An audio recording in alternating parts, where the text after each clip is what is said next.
نے دیے مگر ہاتھ دیکھ کر، تلوار حق نے دی ہے مگر ہاتھ دیکھ کر تباہ کروں۔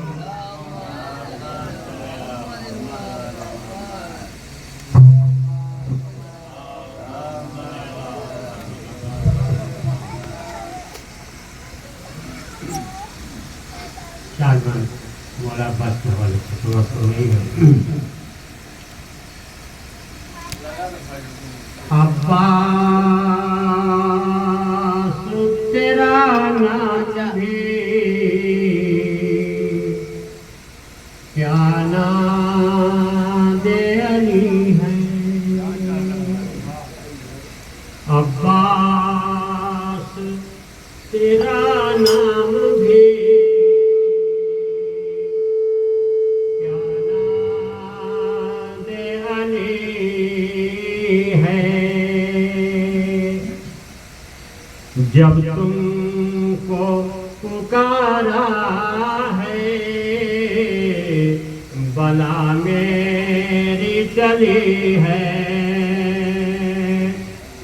جب تم کو پکارا ہے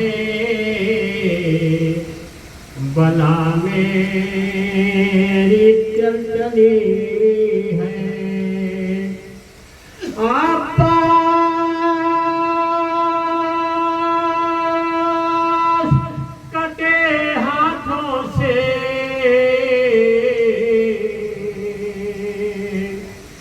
دے دیتے ہیں اتنا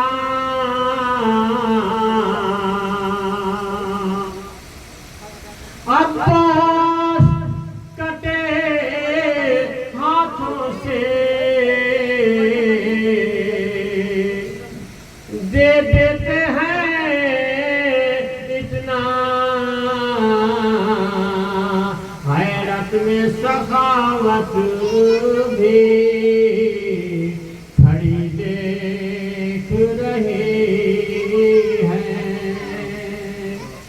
عباس تیرا ذکر بھی کیا نام علی ہے۔ سرکار دو عالم صلی اللہ علیہ وسلم کے حوالے سے چند اشعار سماعت فرمائیے گا۔ پہلے پتہ سمجھا لیجیے کہ نعت احمد سنا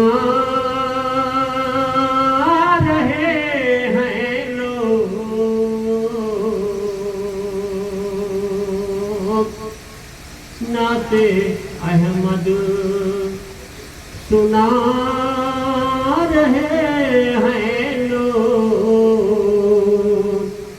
خود کو مسلم بتا رہے ہیں لوگ، جس نے ایجاد کی ہے نعت نبی کافر بتا رہے ہیں لوگ،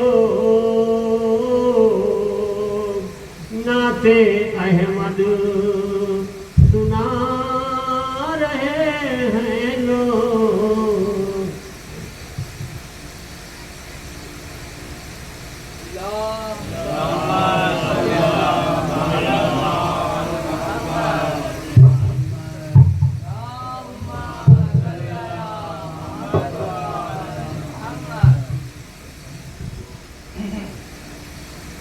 فاتحہ۔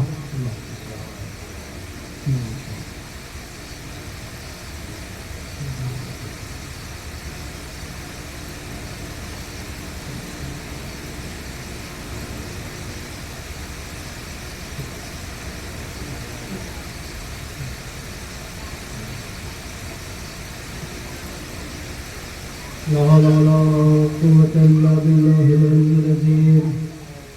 أعوذ بالله من الشيطان الرجيم، بسم الله الرحمن الرحيم، الحمد لله رب العالمين، والصلاة والسلام على أشرف الأنبياء والمرسلين، خاتم النبيين، طه ياسين، محبوب رب المشرقين والمغربين، مولانا ومولانا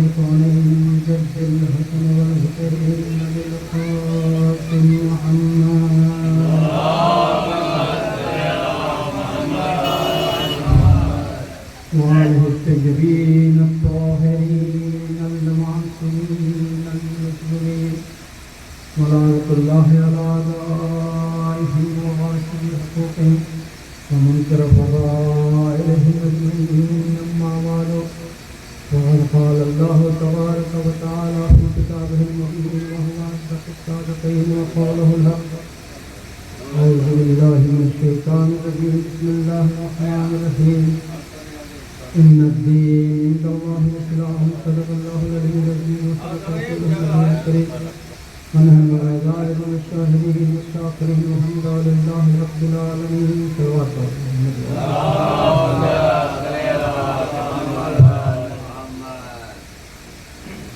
پروردگار عالم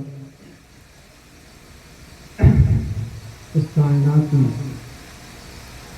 جو سب سے افضل و اشرف بنایا وہ ہے حضرت انسان. دنیا میں جتنی بھی چیزیں ہیں سب کا خالق خدا ہے، لیکن ان میں سب سے افضل ہے انسان. اور جب انسان کو بنایا تو اسے بنانے کے بعد پہلے انسان جو اس کائنات میں بھیجا وہ ہادی بنا کر بھیجا، تاکہ یہ جو اشرف ہے اس کی اشرفیت باقی ہے. جب ہادی رہے گا ہدایت کرے گا، اور جب چونکہ انسان کو اللہ نے عقل سلیم عطا کی، بھیجا ہادی کو تو اسے انسان کی زندگی گزارنے کے اصول دیے. ایک دین دیا جس دین کا نام تھا اسلام. ان الدین عند اللہ الاسلام، بے شک دین خدا کے نزدیک اسلام. تو اسلام جناب آدم لے کر آئے اور اس سلسلے کو جناب رسالت مآب محمد مصطفیٰ صلی اللہ علیہ وسلم پر دین کو تکمیل کی سند آئی. توجہ کرتا ہوں بھئی انسان، اب ہم اور آپ پوچھیں گے کہ دین کیا ہے، اسلام کیا ہے. بہت توجہ کرتا ہوں، وقت آپ گھبرائیں نہیں، بہت ہی مختصر کے ساتھ آپ لوگوں کے اوقات کا خیال کرتے ہوئے چند باتیں آپ کے سامنے پیش کرنی ہے. تھوڑی سی توجہ میری طرف سے. اسلام کیا ہے؟ ان الدین عند اللہ الاسلام، بے شک دین اسلام ہے، خدا کے نزدیک اسلام ہے. اسلام کیا ہے؟ اسلام کے متعلق لفظوں کو بدل کر اور آسان کر آپ کو سمجھاؤں کہ زبان رسالت سے نکلا ہوا ہر فقرہ اسلام ہے. اسلام زبان رسالت سے نکلا ہوا ہر فقرہ اسلام ہے. ہمیں کیا معلوم کہ اللہ ایک ہے، لیکن نبی کریم نے فرمایا کہ اللہ ایک ہے تو ہم نے مانا. ہمیں کیا معلوم کہ ہمارے اوپر نماز واجب ہے، نبی کریم نے فرمایا کہ نماز واجب ہے. ہمیں کیا معلوم کہ قرآن کیا ہے، نبی نے فرمایا یہ خدا کا کلام ہے، یہ میری حدیث ہے. یعنی زبان رسالت سے نکلا ہوا ہر فقرہ اسلام ہے، ہر فقرہ اسلام ہے. اس کی یہی وجہ تھی کہ قرآن مجید نے اپنے نبی کے اقوال کی اہمیت اس طریقے سے دی کہ وَمَا يَنْطِقُ عَنِ الْهَوَىٰ إِنْ هُوَ إِلَّا وَحْيٌ يُوحَىٰ، کہ میرا نبی کلام ہی نہیں کرتا جب تک کہ حکم پروردگار نہ ہو جائے. ہم اور آپ اپنے خواہشات کے غلام ہوتے ہیں. ہم کچھ بولتے ہیں تو ہم اپنے خواہش کے اعتبار سے بولتے ہیں، لیکن قرآن مجید نے جب نبی کی نبوی حیثیت کو اجاگر کیا تو یہ کہا کہ ان الدین عند اللہ، اجاگر کیا تو یہ کہا وما ينطق عن الهوى، میرا نبی کلام ہی نہیں کرتا عن الهوى، خواہشات سے. پتہ پتا چلا کہ ہم میں اور نبی میں بڑا فرق ہے. ہم خواہشات کے غلام ہیں. نبی جو کہتا ہے وہ خدا چاہتا ہے. صلوات پڑھے محمد وال محمد. نبی جو کہتے ہیں وہ خدا کا کلام ہوتا ہے. اس لیے زبان رسالت پہ سے نکلا ہوا ہر فکرہ اسلام ہے. ان الدین عند اللہ الاسلام. اسلام بے شک دین اللہ کے نزدیک اسلام ہے. اب عزیزان محترم اسلام ہے تو اب اسلام کی اہمیت کو سمجھیے. دنیا یہ کہہ رہی ہے, قرآن یہ کہہ رہا ہے بے شک دین اسلام ہے. اب آئیے ایک ہندوستان کا ولی ہے, ایک ہندوستان کا ولی ہے جن کو ہر خاص و عام مانتے ہیں. جب ان سے پوچھا گیا کہ دین کیا ہے تو انہوں نے کہا دین است حسین. حسین دین ہے. یعنی پتہ یہ چلا کہ اگر اسلام کو سمجھنا ہے تو در حسین پہ آنا پڑے گا. اس لیے کہ بغیر حسین کے اسلام سمجھ میں نہیں آئے گا. صلوات پڑھے محمد وال محمد. غیر حسین کے اسلام سمجھ میں نہیں آئے گا. اور عزیزان محترم امام حسین علیہ السلام جو میدان کربلا میں گئے تھے اسی دین کو بچانے کے لیے گئے تھے, اسی دین کی حفاظت کے لیے گئے تھے. ان کے کچھ مقاصد تھے. ہم اہل بیت کے چاہنے والے ہیں, فرش حسین پہ بیٹھے ہوئے ہیں, حسین کے عزادار ہیں. لیکن امام حسین علیہ السلام کا مدر جو نکلے ہیں مدینہ سے, ان کے کچھ مقاصد تھے. ان مقاصد کو ہمیں سمجھنا ہوگا. امام حسین جو نکل رہے ہیں ان کا مقصد یہ ہے کہ میں یہ چاہتا ہوں کہ نانا کی امت کی اصلاح ہو جائے. توجہ چاہتا ہوں. امام کا مقصد یہ ہے کہ نانا کی امت کی اصلاح ہو جائے. اب اس کا مطلب یہ ہے کہ امام یہ چاہتے ہیں صرف اس دور کے نانا کی امت کی اصلاح نہیں ہونا ہے بلکہ ہر دور کے نانا کے امت کی اصلاح ہونا ہے. اگر آج بھی ہمارے اندر کچھ کمی ہے جو اللہ اور اللہ کے رسول کے مطابق نہیں ہے تو آج بھی ہمارے اندر اصلاح کی ضرورت ہے. اگر سچے حسینی ہیں تو ہم اپنی اصلاح کریں. اگر ہمارے اندر کچھ کمی ہے ان کمیوں کو دور کریں. پہلا مقصد نانا کی امت کی اصلاح ہو جائے. دوسرا مقصد یہ کہ امام نے یہ فرمایا حلال محمد حلال علی یوم القیامہ, حرام محمد حرام علی یوم القیامہ. یعنی رسول اکرم نے جو حلال قرار دیا وہ قیامت تک حلال رہے گا. حرام محمد حرام علی یوم القیامہ. رسول اکرم نے جو حرام قرار دیا وہ قیامت تک حرام رہے گا. یعنی امام حسین یہ بتانا چاہتے ہیں کہ اگر تم مزادار ہو, اگر تم میرے چاہنے والے ہو تو حلال کو حلال سمجھو, حرام کو حرام سمجھو. مقصد امام حسین یہی ہے. صلوات پڑھے محمد وال محمد.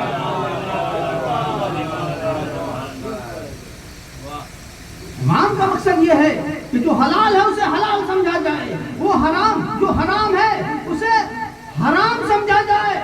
تیسری بات سمیٹ کر کے میں عرض کرنا چاہتا ہوں امام کا نکلنے کا مقصد یہ ہے کہ امام نے فرمایا میں مدینہ جو چھوڑ رہا ہوں میں اپنے نانا کے سیرت کو زندہ کرنا چاہتا ہوں, میں اپنے بابا کے سیرت کو زندہ کرنا چاہتا ہوں. یعنی امام یہ بتانا چاہ رہے ہیں کہ اگر ہم عزاداران امام حسین ہیں یا عزاداران امام حسین ہیں تو ہمارے اوپر واجب ہے کہ ہم سیرت رسول اور سیرت معصومین پہ عمل کریں. سیرت رسول اور سیرت معصومین پہ عمل کریں. اگر ہم صحیح عزادار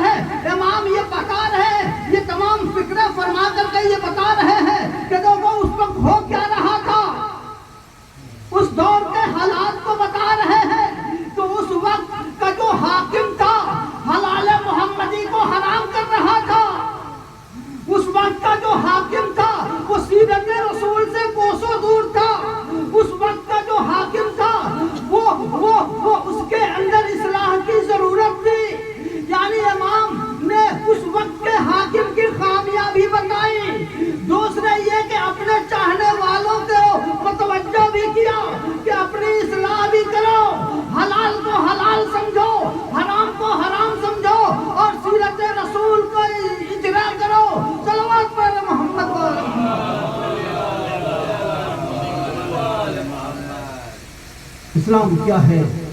زبان رسالت سے نکلا ہوا ہر اسلام ہے۔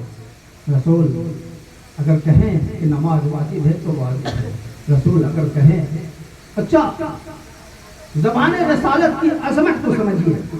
میں نے کہا نا کہ اسلام زبان رسالت سے نکلا ہوا ہر فکرہ اسلام ہے۔ زبان رسول اکرم نے جو دین اسلام کی تبلیغ کی ہے، نبی نبی ہوتا ہے، چاہے وہ اس کائنات میں ایک دن کا ہو، ایک لمحے کا ہو، نبی نبی ہوتا ہے، نبی معصوم ہوتا ہے، اس کی ذمہ داری ہوتی ہے، وہ آتا ہے اپنا ہدف لے کر کے آتا ہے۔ اس دور میں زمانے جاہلیت میں حالات بہت برے تھے۔ حالات یہ تھے کہ 360 خدا بن بیٹھے تھے۔ حالات یہ تھے کہ بھائی بھائی کا قاتل تھا۔ حالات یہ تھے کہ قبیلے قبیلے میں فسادات برپا تھے۔ حالات یہ تھے کہ عورتوں کو زندہ دردور کیا جا رہا تھا، لڑکیوں کی کوئی اہمیت نہ تھی۔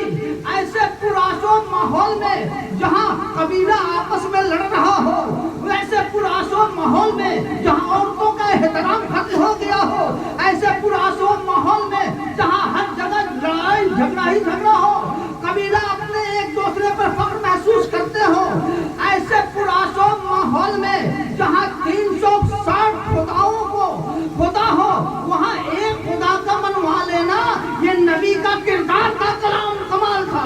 صلوات پڑھیں محمد وآل محمد۔ نبی کے کردار کا کمال تھا۔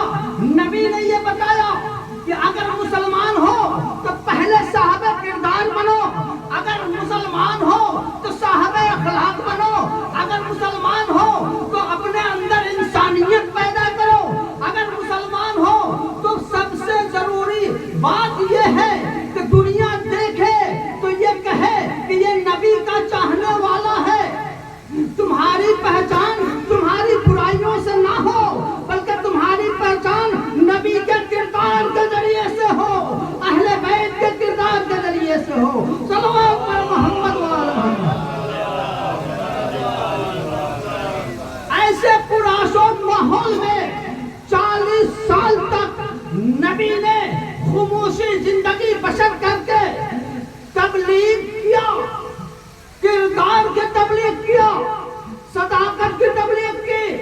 کہا کہ دیکھو دنیا، اب جو نبی نے اعلان کیا ہے کسی کے ہمت نہ تھی، نہ ماننا تھا نہ مانے، لیکن یہ نہیں کہا کہ نبی جھوٹ بول رہے ہیں۔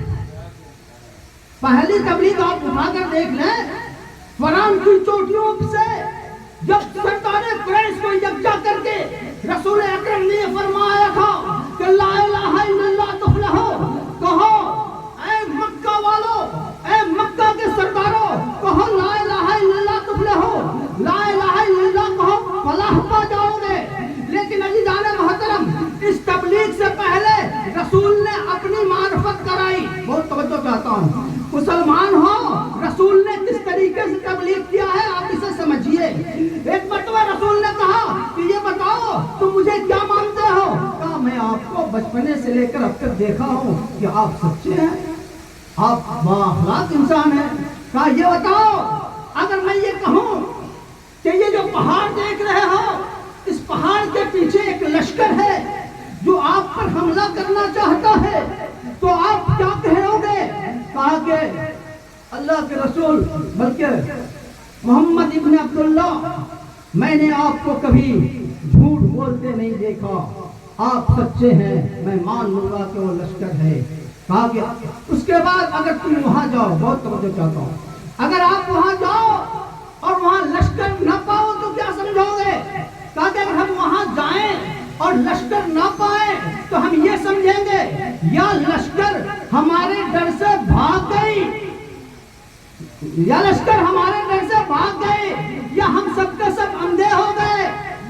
اس کا مطلب یہ ہے کہ نبی نے اپنے کردار کو اتنا بلند کیا، اتنا بلند کیا کہ نبی نے کفار قریش کے درمیان یہ واضح کر دیا کہ دیکھو اس اسلام کو پھیلانے کا حق مجھے ہے، اس لیے کہ میں پہلے صاحب کردار بنا ہوں، اس کے بعد دین اسلام کی تبلیغ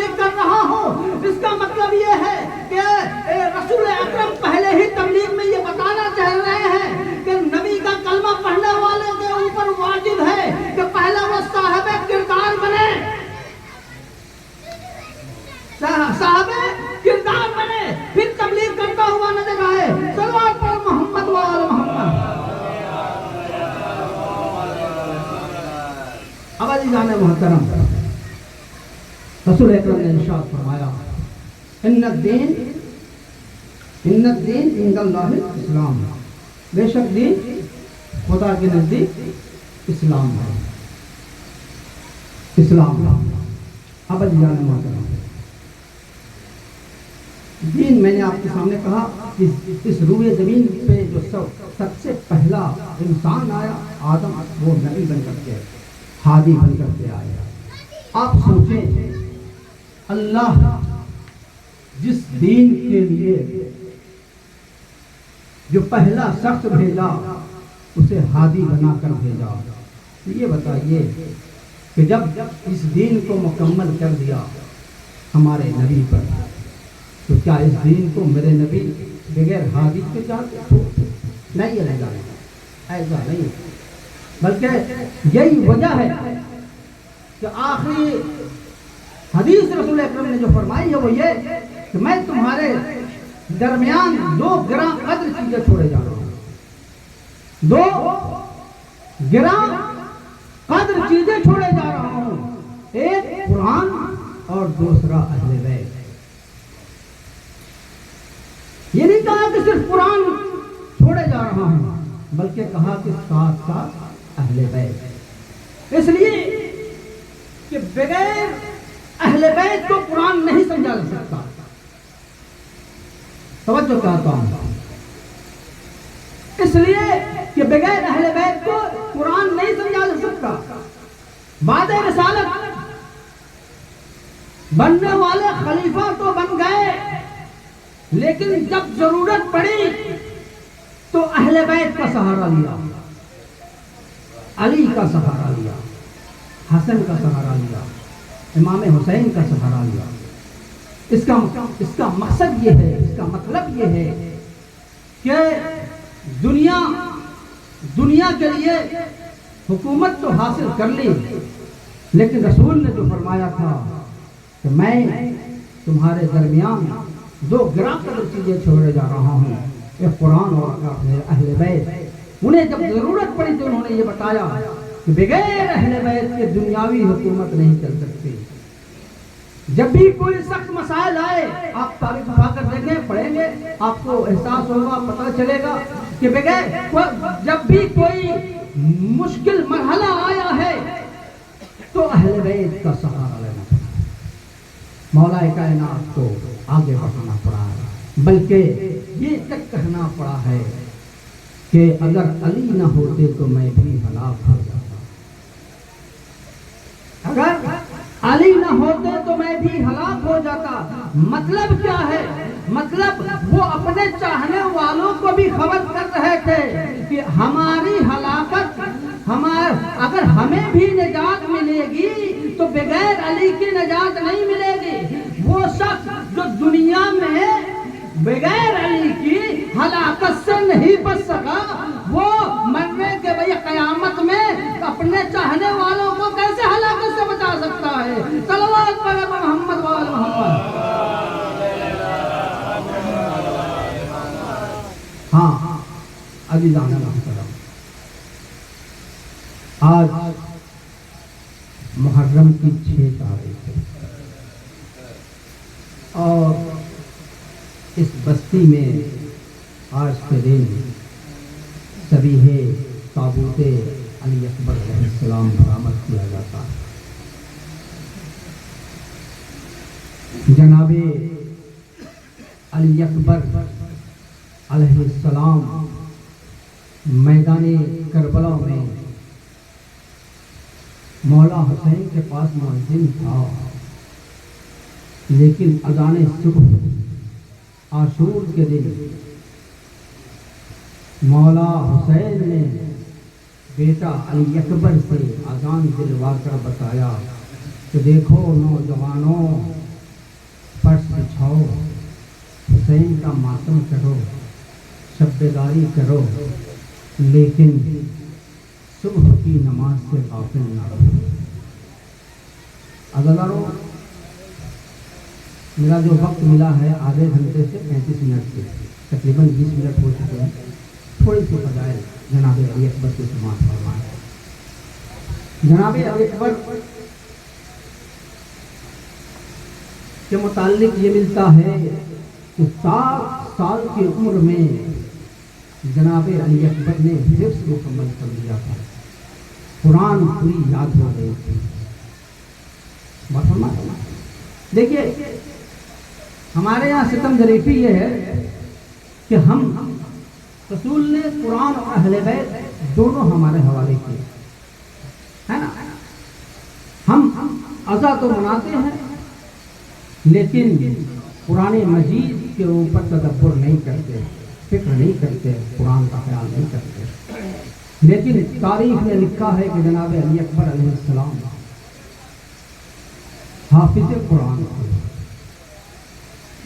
قاری قرآن تھے، بہترین قاری تھے۔ تاریخ میں یہ لکھا ہے کہ جب جناب علی اکبر تلاوت کرتے تھے تو مدینے کے لوگوں کی چلتے ہوئے قدم رک جاتے تھے۔ مدینے کے لوگوں کے چلتے ہوئے قدم رک جاتے تھے۔ میسج کیا ہے؟ میسج یہ ہے کہ اگر ہمارا نوجوان علی اکبر سے محبت کرنے والا ہے تو اس کے اوپر بھی واجب ہے کہ وہ قرآن سیکھے، قرآن کی تلاوت کرے، کیونکہ جناب علی اکبر علیہ السلام قرآن کی تلاوت کرتے تھے تو مدینے کے لوگ ان کی تلاوت سننے کے لیے رک جایا کرتے تھے۔ ہاں عزیزان محترم، فضائل جناب علی اکبر علیہ السلام میں یہ بھی ملتا ہے کہ عرب میں سخاوت بڑا مشہور تھا، عرب میں سخاوت بڑا مشہور تھا اور مہمان نوازی بڑا مشہور تھا۔ اور عزیزوں اس کی وجہ یہ ہے، اس کی پہچان یہ ہوا کرتی تھی مکے میں کہ اگر کوئی کسی کی دعوت دینا چاہتا تھا یا مہمان کی مہمان نوازی کرنا چاہتا تھا تو اپنے گھروں میں آگ روشن کر دیا کرتا تھا، آگ روشن کر دیا کرتا تھا۔ اس سے لوگ یہ سمجھتے تھے کہ یہاں جو ہے کھانے کا انتظام ہے، اگر کوئی مہمان آیا ہے، اگر کوئی مسافر آیا ہے تو وہاں پہنچ جاتا تھا، انہیں کھانے کا انتظام ہو جایا کرتا تھا۔ عزیزان محترم، یہ عرب کا دستور تھا۔ تاریخ نے لکھا ہے کہ جناب علی اکبر کے گھر میں 24 گھنٹہ وہ چراغ روشن ہوا کرتا تھا، وہ لکڑی جلا کر رکھا جاتا تھا۔ یعنی جناب علی اکبر اتنے بڑے سخی تھے کہ اس دور میں جو بھی بھوکا یا پیاسا مکہ میں مدینہ میں آتا تھا تو جناب علی اکبر کے دسترخوان پہ آ کر کے جس طریقے سے امام حسن کا دسترخوان مشہور ہے، اس طریقے سے جب آپ تاریخ اٹھا کر دیکھیے گا تو جناب علی اکبر کا بھی دسترخوان مشہور ہے۔ ہاں دادا اسی جناب علی اکبر کا غم منانے کے لیے بیٹھے ہو۔ عزیزو آپ نے سنا ہوگا وہ فقرہ کہ جب امام حسین مولا علی اکبر کو میدان کربلا میں بھیج رہے تھے، یہ فقرہ فرمایا تھا، پروردگار عالم گواہ رہنا میں اسے میدان کربلا میں بھیج رہا ہوں جو صباحت میں ہم سبھی رسول تھا، جو کردار میں ہم رسول جیسا تھا، جو اخلاق میں رسول جیسا تھا۔ یعنی اگر رسول کی زیارت کرنا مقصود ہوتا تھا تو میں اپنے بیٹا علی اکبر کی زیارت کرتا تھا۔ لیکن عزیزانو اس میں کمال یہ ہے کہ اگر صباحت رسول اکرم کے جناب علی اکبر کو اللہ نے دی تھی تو یہ تو خدا کی طرف سے دی ہوئی وصیت کی ہوئی صباحت تھی، جسے اللہ نے جناب علی اکبر کے اندر وصیت کیا تھا کہ ہم سبھی رسول تھے۔ لیکن جناب علی اکبر کا کمال یہ تھا کہ ان کا کردار بھی رسول جیسا تھا، ان کا اخلاق بھی رسول جیسا تھا۔ صلوات پر محمد وآل محمد۔ ان کا اخلاق بھی رسول جیسا تھا اور اس کی ضمانت جناب امام حسین نے لی ہے۔ پروردگارا میں اسے میدان کربلا میں بھیج رہا ہوں جو کردار میں، جو خلق میں رسول جیسا تھا۔ ہاں زادارو آپ تصور کریں، امام حسین علیہ السلام مولا علی اکبر کو جب میدان کربلا میں جانے کی اذن دی ہے، آپ ذرا دل پہ ہاتھ رکھ کے سوچے، 18 سالہ نوجوان 57 سالہ ضعیف باپ کے سامنے